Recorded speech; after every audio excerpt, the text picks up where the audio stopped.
more on this, Negar Arpidarai, a member of Azerbaijan's parliament, joins me from Baku. Thank you so much for coming onto this program. Now, with both the Turkish and Azerbaijani presidents meeting today, how are the leaders looking at strengthening ties between the two countries, a relationship that is, of course, very important to both nations? Well, thank you very much. Thank you for having me today. I would like to mention that Füzuli International Airport that has been inaugurated today by two presidents is the first airport built by Azerbaijan in the territories recently liberated from Armenian occupation. And President Erdogan is the first head of state to land at the Füzuli International Airport. And it should be mentioned that the airport was built in less than a year. I don't think that there's another airport in the world that has been built in such a high speed. And the visit of President Erdogan to Azerbaijan via Füzuli Airport is very symbolic because just a year ago, this area was a plain. It was totally destroyed. This is a town of 30,000 population, 30,000 people, that was fully destroyed by Armenian occupying forces. It was turned into the ground, basically. It was demolished and looted to the ground. And just after this, in just 9 months, we see international airport being constructed there, and we see we are receiving a foreign head of state, President of Turkey, in a newly built international airport in the same area. So this is very symbolic for us. This is very good sign, and I think that it's a great achievement by Azerbaijan, and it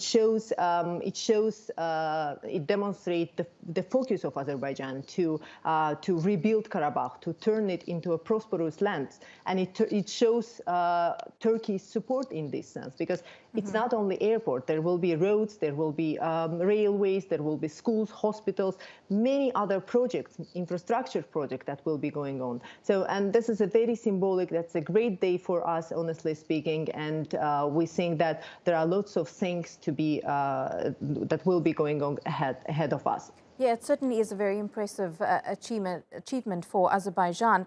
But just talk us through what's been happening in the Karabakh region since the liberation from Armenia last year. What's the government been doing to help support and develop the area, and possibly some of the challenges that you're also facing in doing this?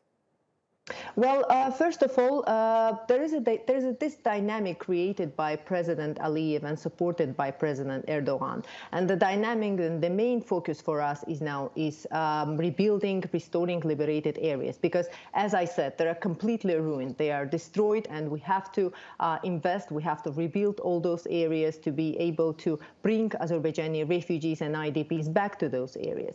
And the good thing is that Turkish companies have also participated in the construction works, for example, in the construction works of this Füzuli airport, and this will be going on. The main challenge for us is that still there are minefields, and Armenia refuses to provide Azerbaijan with the maps of the minefields, and this is the main challenge for us, because we have to clear those lands of the mines, and we have to reconstruct, restore it from the scratch, basically, and we have to build, create necessary infrastructure, create necessary jobs, workspaces for people to return there. So this is a challenge for us, but we will be doing that, of course.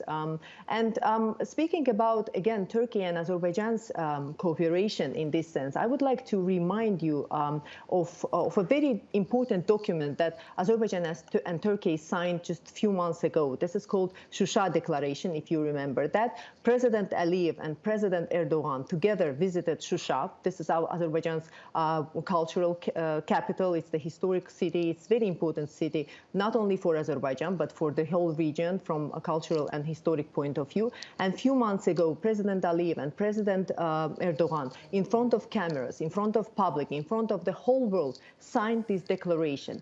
This declaration is very important because Azerbaijan and Turkey, they have lots of bilateral and multilateral documents. They participate in many platforms, in many initiatives, in many projects.